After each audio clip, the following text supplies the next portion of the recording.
Today out from the collection, we brought you one of the rare and unique Shelby cars in a 1999 Shelby Series 1. This is something where, in a sense, Carroll Shelby started over completely with his own design.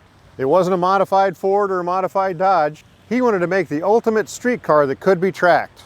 With a little help from his friend John Rock was a general manager at Oldsmobile, they came up with a concept idea and also came up with a plan to develop capital for the car.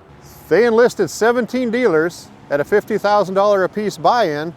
For the buy-in, you got to buy the cars at wholesale prices, in a sense to start enough capital to start the project. First concept or mock-up of this car, of all places, was made at a men's correctional institute in Willow Springs, Nevada in 1995. Production started in 1996. To help with the handling, they got with Multimatic Corporation. Multimatic actually builds the frames and the suspensions for the modern Ford GT, so obviously they know what they're doing. What they started out with is all aluminum chassis. This was heat treated for strength. Also had aluminum floorboards and rockers that were honeycomb shaped to also add to the structure's stiffness. This had a Hertz rating for the structure of 52. What do I mean by that? Hertz rating for the cars is not a rental car part of it, but it's actually a numerical measurement of the stiffness of the vehicle structure. By comparison, a 1998 Corvette convertible would have a 21.3.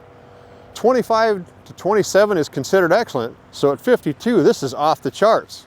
You see the pushrod suspension, the coilovers, and if you look straight down on the motor, it is actually behind the front cross member. Motor in this car was Oldsmobile's brand new L47 4-liter 32 valve overhead cam V8 engine, and the modification Shelby would make for this car was upgraded cams, headers, an engine tune, a cold air intake.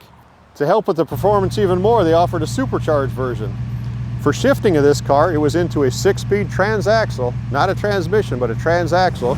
Coming to where the power hits the ground, you've got the Speedline 3-piece rims and the Goodyear Z-rated tires. You could order any color you want, but the majority of these were done in this color here. Stripes are actually an option. You could get a half stripe or a full stripe. This car has the stripe nose to tail in the orange. The exterior body panels were built by Venture Industries. They're made out of carbon fiber and fiberglass. Unfortunately, at the time, they had many problems with the fit and quality of these panels. As you come to the interior of the car, pretty basic. You can see where they used a lot of GM products from the parts bins. Camaro dash. Some of the heater controls look like they're out of an Oldsmobile. Really didn't measure up to the standards of what a supercar should be at the time. But hey, it was meant to be fun to drive. With all projects, especially when you're making race cars or supercars, Team Shelby was overworked, underpaid, playing the shell game with money, and just scrambling to get anywhere on the project. Production numbers on these cars, intended to do about 500.